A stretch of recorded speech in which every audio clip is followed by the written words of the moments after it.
ऐसा पर्सन जिसके ऊपर ऑलरेडी एलिगेशन लगे हुए हैं क्राइम के, और वो उस पर्टिकुलर क्राइम को, वो उस पर्टिकुलर चार्ज को क्या कर रहा है, एडमिट कर रहा है, ठीक है, उसको हम क्या बोलते हैं, कन्फेशन बोलते हैं।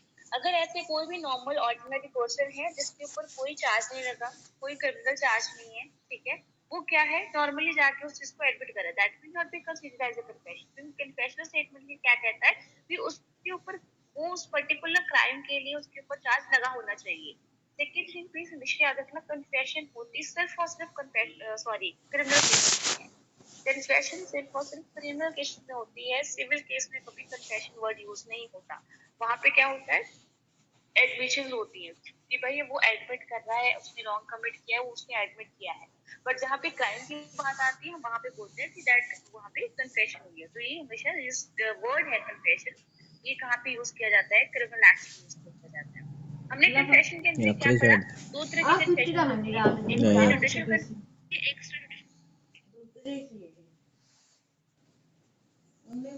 एक होती है जुडिशियल कन्फेशन, एक होती है extra judicial confession. Judicial confession क्या होती है, जो हम मैजिस्ट्रेट के सामने देते हैं, ठीक है, in front of magistrate, proper oath के बाद क्या है, हम कोर्ट के अंदर वो ट्रायल के ड्यूरिंग हम क्या दे रहे हैं, कन्फेशनल स्टेटमेंट दे रहे हैं, ठीक है।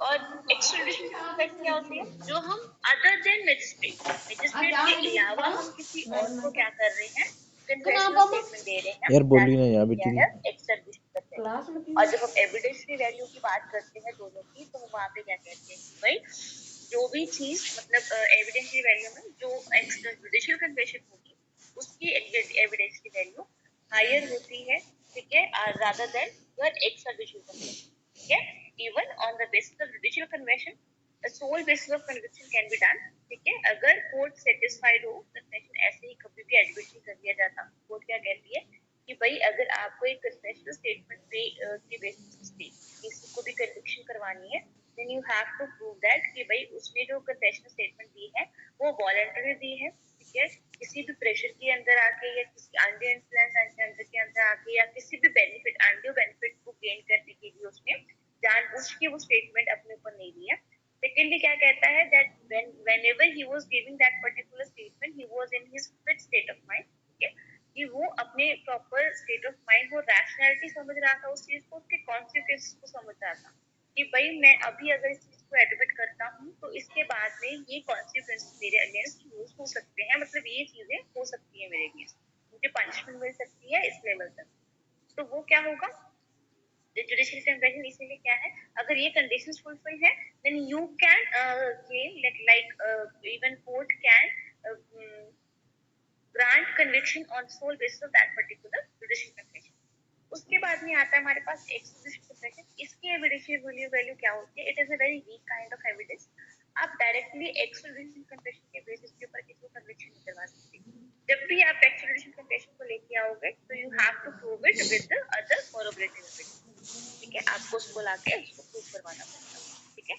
अगर फिर कोर्ट सेटिस्फाइड हो जाती है, देन क्या होगा, आपकी कन्फेशनल स्टेटमेंट चाहे वही है उसको एडमिट किया जाएगा।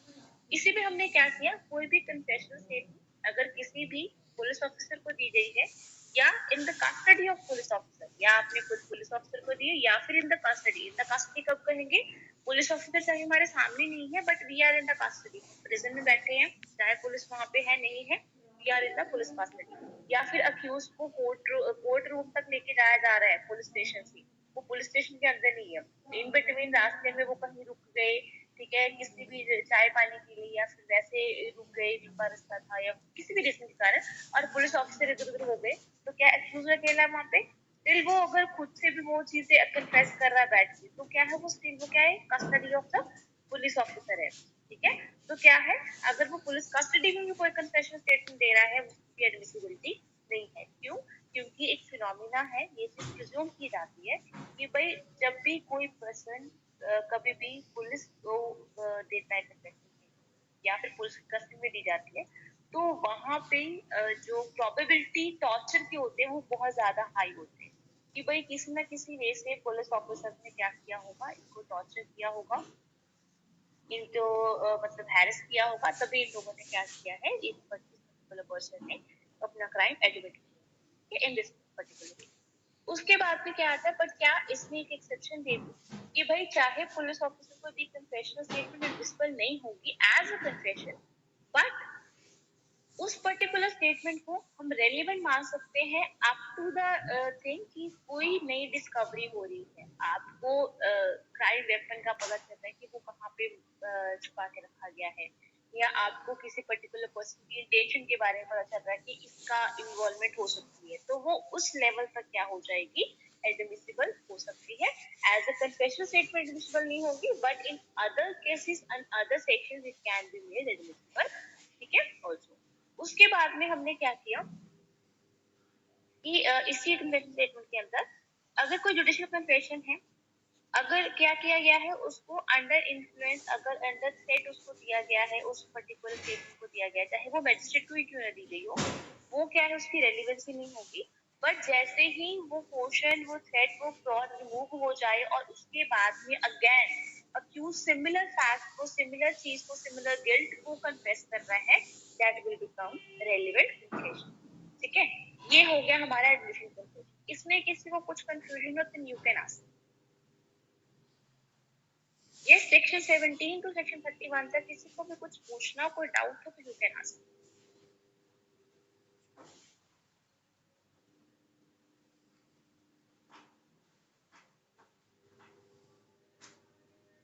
ओके,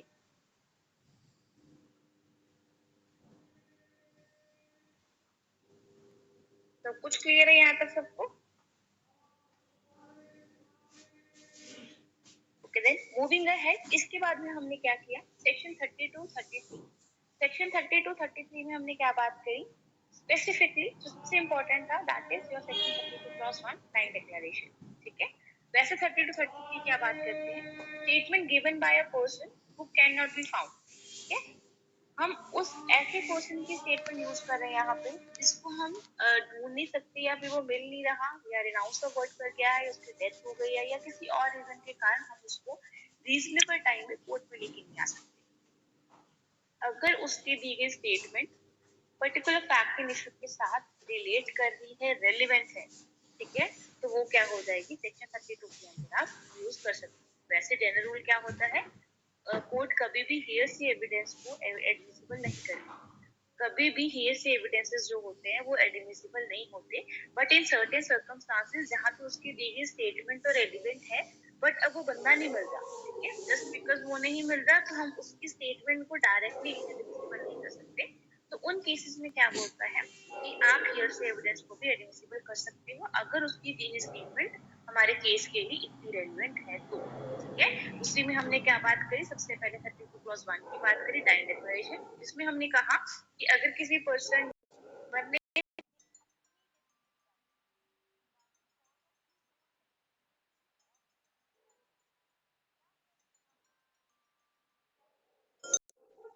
इसके रिगार्डिंग कोई स्टेटमेंट दे गया जिससे पता चल रहा कि किसने उसके मर्डर किया है, या फिर कौन इन्वॉल्व था, या किसके पास मोटिव था उसका डेथ करने का, ठीक है, उसका मर्डर करने का, ठीक है, तो वो क्या हो जाएगा, रेलिवेंट फैक्ट हो जाएगा। अब हम उस पर्टिकुलर पर्सन को बुला तो नहीं सकते हैं, बट उसकी जो लास्ट स्टेटमेंट होगी मरने से पहले की स्टेटमेंट उसको हम यूज कर सकते हैं। सेकंड हमने क्या पढ़ा डाइन डिक्लेरेशन में कि भाई डाइन डिक्लेरेशन है वो किसी भी पर्सन को दी जा सकती है, whether it is a magistrate, police officer, a general person, a doctor, किसी भी पर्सन को डाइन डिक्लेरेशन दी जा सकती है, and plus it can be given in any language. Yeah, just because it has a different language than the court, आप इस basis पे क्या नहीं कर सकते, irrelevant, admissible नहीं कर सकते dying declaration. If it is given in a different language, then court has to record in his own language. But whenever it is he is going to do this particular thing, then each and every aspect of that particular time declaration has to be explain. ठीक है, कि भाई जब आप time declaration इस person ने दी है उसकी लैंग्वेज कुछ और है और कोर्ट अपनी लैंग्वेज, कोर्ट की लैंग्वेज कुछ और है और कोर्ट अपनी लैंग्वेज में उसको रिकॉर्ड कर रही है, तो हर एक छोटे से छोटा एस्पेक्ट, तो छोटे से छोटा फैक्ट होगा उसको एक्सप्लेन करना पड़ेगा, ताकि जो टाइम डिक्लेरेशन जिस फॉर्म में, जिस वे में, या जिस इंटेंशन के साथ दी गई है उसका वो मीनिंग चेंज ना हो। ठीक है, लेकिन क्या कहता है, अगर मल्टीपल टाइम डिक्लेरेशन दी गई है then it will also be make admissible, but if multiple time declaration has been given and these multiple time declarations are all inconsistent with each other, ठीक है, कि भाई these different time declaration are contravening with each other, तब क्या है, एक दूसरे के साथ कॉन्ट्रावीन करनी है, ये मरने से पहले 3 टाइम डिक्लेरेशन डिसीज दे गया और तीनों एक दूसरे को क्या कर रही है, कॉन्ट्रावीन कर रही है, मैच ही नहीं कर रही, तो वहां पे क्या हो जाएगी, reliability of that particular time declaration कम हो जाती है, ठीक है। तो वहां पे क्या कहती है कोर्ट, आपको अदर कोऑपरेटिव एविडेंस लेके आने पड़ेंगे अगर आप पर्टिकुलर टाइम डिक्लेरेशन को एडमिट करवाना चाहते हो तो, ठीक है। उसके बाद में हमने इसी सेक्शन 32 के अंदर क्या किया, कोर्स ऑफ बिजनेस के रिगार्डिंग या फिर किसी कस्टम यूसेज के रिगार्डिंग कोई बात है, किसी के रिलेशनशिप के रिगार्डिंग कोई बात है, मतलब ये सारी चीजें उस वो जिस पर्टिकुलर पर्सन की नॉलेज में है या जिस पर्टिकुलर पर्सन ने वो चीज कही है, देखी है, सुनी है, जिसको एक्चुअल में उस चीज का पता है, अब उसको हम नहीं बुला सकते, तो उसकी जो भी स्टेटमेंट होगी, उसने कहीं पे एंट्रीज डाली है या उसने किसी और को स्टेटमेंट दी थी अपने मिसप्लेस होने से पहले या फिर अपने क्या कहते हैं ना, अब वो नहीं मिल रहा था नहीं और जाने से पहले, तो वो स्टेटमेंट क्या हो जाएगी, रेलिवेंट हो जाएगी अंडर सेक्शन 32, वो आपकी एक डिफरेंट प्रोसेस। सेक्शन 33 जो है वो स्पेसिफिकली विटनेसेस की बात करता है, जहाँ पे आप विटनेस को नहीं बुला सकते due to any reason mention over there, कि भाई वो उसकी डेथ हो चुकी है, उसको वो मतलब अदर एडवर्स पार्टी ने उसको किडनैप अबडक्ट करके रखा हुआ है या फिर कोर्ट रूम तक ना पहुंच सके उसको, इसलिए ऐसे उसको कहीं पे कॉन्फिस्केट करके रखा हुआ है, या फिर क्या कहते हैं क्या वो कहीं ऐसी जगह पे जा चुका है जहाँ पे हम रीजनेबल डिले के बिना उसको यहाँ पे नहीं बुला सकते, विद रीजनेबल टाइम उसको यहाँ पे नहीं कॉल कर सकती, एक्सपेंसेस बहुत ज्यादा हो जाएंगे, तो वहां पे क्या कहते हैं, उस पर्टिकुलर विटनेस ने पिछली प्रोसीडिंग में, सेम केस की पिछली प्रोसीडिंग में या फिर किसी और जुडिशियल प्रोसीडिंग में जहाँ पे दोनों पार्टी टू द केस, उस केस में भी सेम थी और इस केस में भी सेम है, उस केस में उसने कोई स्टेटमेंट दी तो आप उस पर्टिकुलर स्टेटमेंट को यूज कर सकती हो। कंडीशन क्या है कि भाई विटनेस ने जो पहले जब भी स्टेटमेंट दी होगी that particular statement is liable to cross examination, ठीक है, क्रॉस एग्जामिनेशन हो सकता था, बट जब तक कि क्रॉस एग्जामिनेशन के लिए हियरिंग की डेट आती उससे पहले वो विटनेस मिसप्लेस हो गया, हमें नहीं मिल रहा, वो किसी भी रीजन के कारण उसकी डेथ हो चुकी है, तो वहां पे क्या होगा, उसकी जो प्रीवियस स्टेटमेंट होगी जुडिशियल प्रोसीडिंग में दी गई उस स्टेटमेंट को हम रेलेवेंट कर देंगे और उसको उस पर्टिकुलर स्टेटमेंट की ट्रूथफुलनेस को प्रूव करने के लिए और एविडेंस लेके आए जा सकते हैं। उसके बाद में हमने क्या किया, आपका section 40 to 44 which is dealing with your relevancy of judgment, कि भाई जजमेंट कौन से होंगे, उनसे उनकी रेलेवेंसी क्या होगी, ठीक है, ये हमने पर्टिकुलरली आपका सेक्शन 40 टू 44 के अंदर किया। सेक्शन 30 टू 33 में किसी को भी कोई भी कंफ्यूजन हो, कोई भी डाउट हो तो please you can ask.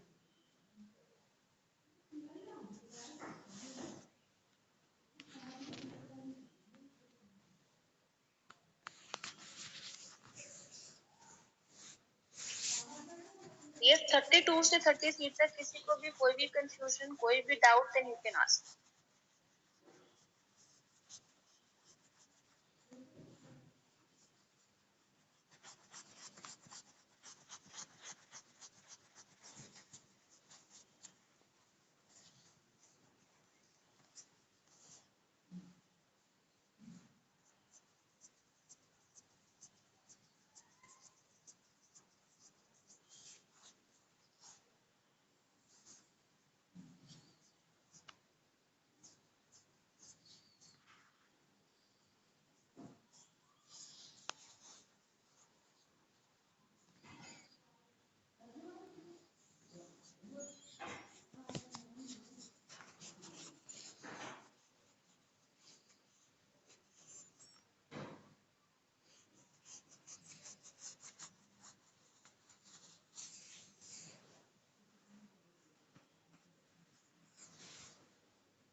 Okay, उसके बाद में हमने क्या किया, section 40 to 44 relevancy of judgment हमने की थी लास्ट लेक्चर में, ठीक है। इसमें हमने क्या बोला रेलिवेंसी ऑफ जजमेंट के अंदर कि भाई कौन कौन सी जजमेंट होगी जो पहले आ चुकी है उसको आप रेलिवेंट बना सकते हो। पहली चीज तो हमने उसमें डिस्कस किया था प्रेसिडेंट के बारे में कि भाई जो सुप्रीम कोर्ट की लैंडमार्क जजमेंट होती है जिसमें कोर्ट क्या करती है गाइडलाइंस ले डाउन करती है प्रिंसिपल्स ले डाउन करती है उनको हम क्या करते हैं एज अ एविडेंस यूज करते हैं हम कि उसके रेफरेंस के साथ कि भाई इसके साथ रेट हो रही है तो हम उनको यूज कर सकते हैं। सेकेंडली हमने क्या किया कि भाई हम ऐसा नहीं करेंगे कि हमें अगर ऊपर से दिख रहा है कि ये भी मर्डर का केस है हमारा जो बेचारा ये भी मर्डर का केस चल रहा है दैट डजंट मीन कि हम उसकी जजमेंट को डायरेक्टली क्या कर लेंगे यहाँ पे रेलिवेंट करवा लेंगे या फिर इसको एज एविडेंस यूज कर लेंगे। क्या कहता है कि हो सकता है उस पर्टिकुलर केस के फैक्ट एंड सर्कमस्टांस कुछ और हो और इस पर्टिकुलर केस के फैक्ट एंड सर्कमस्टांस कुछ और हो। वह सिमिलर क्राइम है वहां पे भी मर्डर हुआ यहाँ पे भी मर्डर हुआ है बट आप जब भी जजमेंट को रेफर करोगे तो आप फैक्ट एंड सर्कमस्टांसेस को देखते हुए रेफर करोगे कि वहां के फैक्ट्स क्या थे और इस पर्टिकुलर केस के फैक्ट्स क्या है। ठीक है। तो वो इस वे में आप क्या कर सकते हो जजमेंट को रेलिवेंट कर सकते हो। दो तरह की जजमेंट होती है एक होती है जजमेंट इन रेम एक होती है judgement in पर्सोनम। Judgement in rem जो कि ऑल ओवर द वर्ल्ड के अगेंस्ट आती है जजमेंट इन पर्सोनम जहाँ पे सिर्फ दो पार्टी जैसे डॉटर कॉन्टैक्ट होता है उनके अगेंस्ट आती है। ठीक है। थर्ड पार्टी को उसमें कोई इंटरेस्ट कोई इन्वॉल्वमेंट नहीं होता। ठीक है। तो क्या है जो जजमेंटल रैम है वो क्या होगा सबके लिए एप्लीकेबल होगा कि मतलब अगर कोई मैट्रिमोनियल केस है डाइवोर्स हो गया तो उन पार्टीज के बीच में ही हुआ वो सबके लिए क्या है डाइवोर्स ही है दोनों पर्सन। या फिर अगर किसी ने अडॉप्शन किया है किसी चाइल्ड को तो वो अडॉप्शन सिर्फ और सिर्फ वो अडॉप्टिव फैमिली के लिए नहीं होगा वो क्या है ऑल ओवर द वर्ल्ड के लिए हो जाएगा कि अब ये जो चाइल्ड है जिस पर्टिकुलर अडॉप्टिव फैमिली जिसको अडॉप्ट किया है उसको बिलोंग करता है। ठीक है।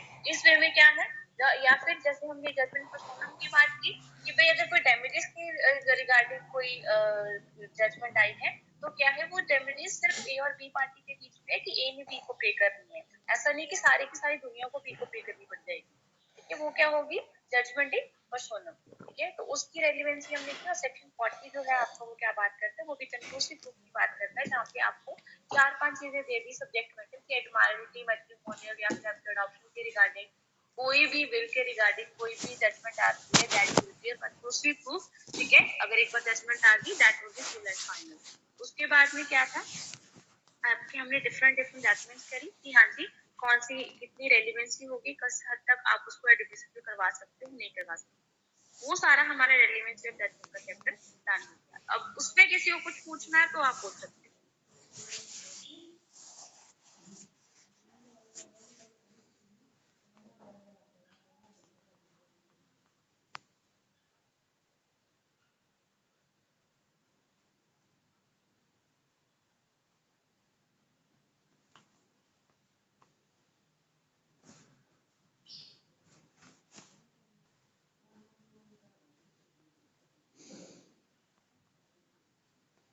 ये भी सारा क्लियर है सबको।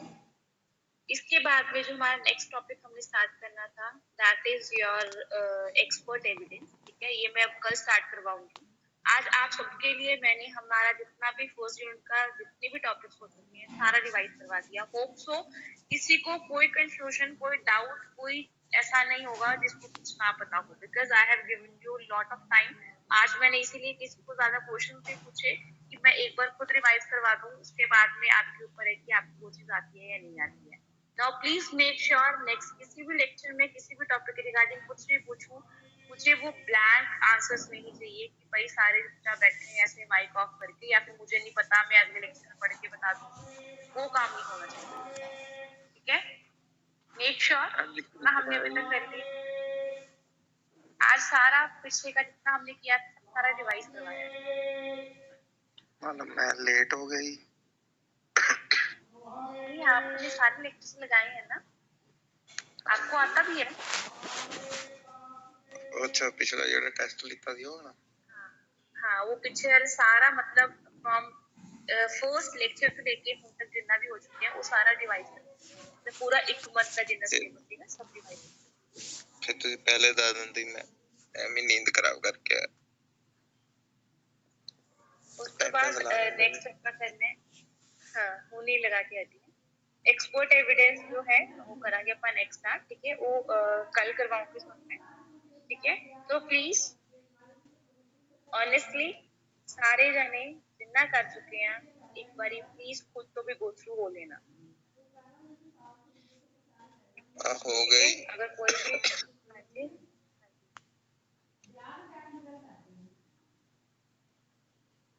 तो कोई भी डाउट हो कुछ भी तो यू कैन आस्क।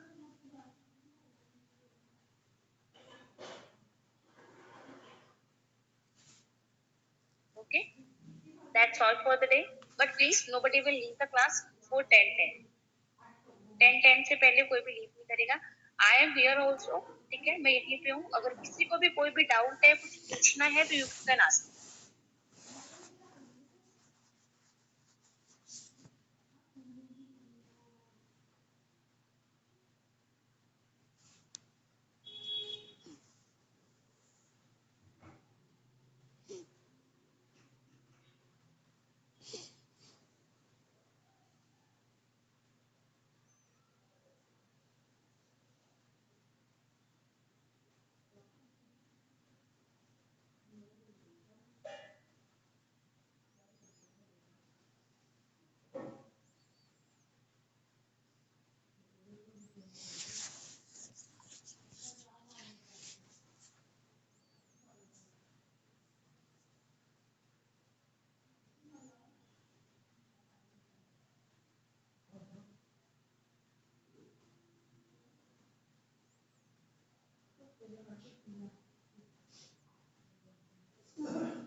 ਤੁਸੀਂ ਮੈਨੂੰ ਰਿਮੂਵ ਕਰਤਾ ਜੀ।